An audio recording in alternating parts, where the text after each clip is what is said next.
നമസ്കാരം, പ്രവാസി മലയാളിയിലേക്ക് ഏവർക്കും സ്വാഗതം. ഇന്നലകളിൽ ലോകം മുഴുവൻ നൊമ്പരത്തോട് കണ്ട ആ ബാലൻ ഇപ്പോൾ ഹീറോ ആണ്. കളിയാക്കലുകൾ പിന്നിട്ട് അവനിപ്പോൾ സൂപ്പർ താരങ്ങളെ നയിച്ചുകൊണ്ട് ആരവങ്ങളുടെ അകമ്പടിയോടെ വരുന്ന വരവൊന്ന് കാണണം. ഇന്നിതാ അവൻ ഹീറോയായി മാറിയിരിക്കുന്നു. ഓസ്ട്രേലിയൻ നാഷണൽ റഗ്ബി ലീഗിന്റെ ഇൻഡിജിനസ് ഓൾ സ്റ്റാർസ് ടീമിനെ മുന്നിൽ നിന്ന് നയിച്ചാണ് ക്വാഡൻ സ്റ്റാർ ആയത്. ക്വീൻസ്ലാൻഡിലെ ഗോൾഡ് കോസ്റ്റിൽ നടക്കുന്ന മത്സരത്തിലേക്ക് ടീമിനെ ഫീൽഡിലേക്ക് നയിക്കാനും അവർ ക്വാഡനെ ഇന്നലെയാണ് ക്ഷണിച്ചത്. അവിടെ എത്തി താരങ്ങൾക്കൊപ്പം കുഞ്ഞു താരവും ഗ്രൗണ്ടിലിറങ്ങി.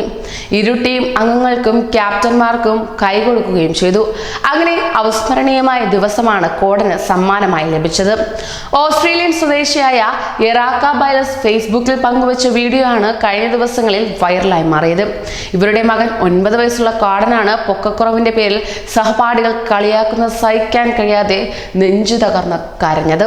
കൂട്ടുകാർ തന്നെ കുള്ളൻ എന്ന് വിളിച്ച് കളിയാക്കുകയാണെന്നും തന്നെ ഒന്ന് കൊന്നു തരുമോ എന്നുമൊക്കെ ചോദിച്ചാണ് ക്വാഡൻ കരയുന്നത്. കളിയാക്കലിന്റെ പ്രത്യാഘാതമാണിതെന്നാണ് നാം തിരിച്ചറിയേണ്ടത്. മറ്റെന്താണ് ചെയ്യേണ്ടതെന്ന് എനിക്ക് അറിയില്ല എന്ന് കുറിച്ചുകൊണ്ടാണ് മകൻ കരയുന്ന വീഡിയോ എറാക്ക പങ്കുവച്ചിരിക്കുന്നത്. എനിക്കൊരു കയർ തരൂ, ഞാൻ ആത്മഹത്യ ചെയ്യാം. കത്തിക്കൊണ്ട് എനിക്ക് എൻ്റെ ഹൃദയം തകർക്കണം. എന്നെ ആരെങ്കിലും ഒന്ന് കൊന്നു തരണം എന്നൊക്കെയാണ് 9 വയസ്സുള്ള ക്വാഡൻ പറയുന്നത്. 9കാരനായ ക്വാഡൻ ഉയരം കുറഞ്ഞ അവസ്ഥയുള്ള കുട്ടിയാണ്. വീഡിയോ പങ്കുവച്ച് നിമിഷങ്ങൾക്കകം ലോകത്തിന്റെ വിവിധ ഭാഗങ്ങളിൽ നിന്ന് നിരവധി പേരാണ് ക്വാഡന് പിന്തുണയുമായി എത്തിയത്. US ഹാസ്യ നടൻ ബ്രാഡ് വില്യംസ് ഗോഫണ്ട്മി എന്ന ക്രൗഡ് ഫണ്ടിന് പേജ് ഇതുവരെ $4 ലക്ഷത്തോളം സമാഹരിച്ചിട്ടുമുണ്ട്. സിനിമാ താരം ഗിന്നസ് പക്രു ക്വാഡന് പിന്തുണ നൽകി ഫേസ്ബുക്കിൽ കുറിക്കുകയുണ്ടായി. തിരക്കഥാകൃത്ത് ബിബിൻ ജോർജും ക്വാഡന് പിന്തുണയുമായി എത്തിയിരുന്നു.